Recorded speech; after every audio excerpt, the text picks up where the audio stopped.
बुवा तपाईँ चुनाव आउन लागेको थाहा छ? थाहा छ त थाहा नहुने कुरो भएन कति गते हो न त? 21 गते फागुनको 21 गते? फागुन गते। ए तपाईँलाई थाहा छ?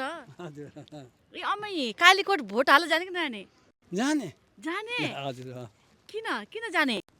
भोट हाल्ला? भोट त हाल्नु पर्यो आउनु मन पर्यो आमा दार्को भोट त दिनु पर्यो त ए अनि बुवा कस्तो नेतालाई मनपर्छ भोट दिने नि?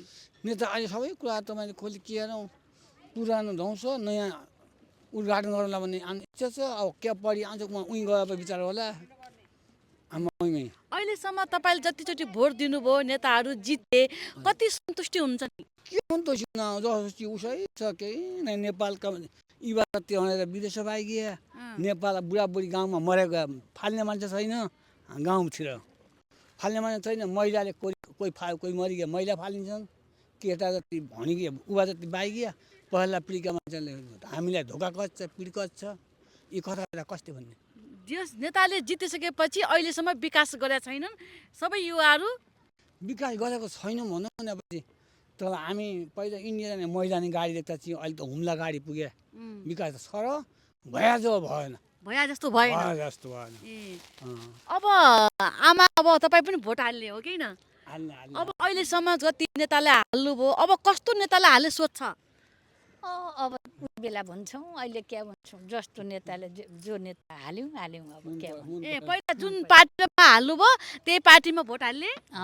जति आउनु उस्तै कान्छिरी आउने हजुर जति आए पनि कुनै नि हामीलाई सुविस्ता गर्ने कोही पनि आउनु सक्दैन ए तपाईँ जुन पार्टीलाई भोट हाल्नुभयो त्यही पार्टीमा तपाईँ सहमत हुनुहुन्छ? नै त्यो पार्टीमा सहमत छैन हामी पुरानो पार्टीमा छैन अहिले आउने हामी घन्टीमा सहमत हुनेछौँ सबको देशको कुरा सुन्दाखेरि गाउँको कुरा सुन्दाखेरि मोबाइलको कुरा सुन्दाखेरि समाचार सुन्दाखेरि ए यो पटक जे होला तसो होला घन्टीमा हान्दिने भन्ने सोच हो?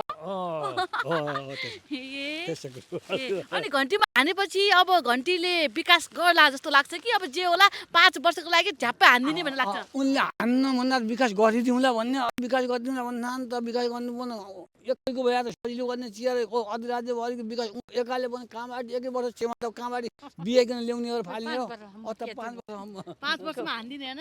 5 वर्षमा हान्दिने कति गर्ने विकास कति निकास हुने माथिका नेताले गर्यो नि तल गाडे जो समिति लाग्यो जो ठेकेदार भए तिनले ठकठक गरे माथिका ठकठक गरे आफै खाँदा हुन् त्यो ओजन आफू कताउँदा हाल्ने चिया माथिकाले हेरे तलकाले टेरेन ए अब यो पटक जसरी पनि तपाईँ अब नेपालगञ्जमा आउनु भएको छ अब भोट हाल्नलाई 21 फागुन 21 गते कालीकोट पुग्नै पर्ने त्यही पनि यसो छैन हामी आँगन लगाएर औषधि खान्छौँ दिउँसो हराल्नुपर्छ बाबाले घर पुग्नुपर्छ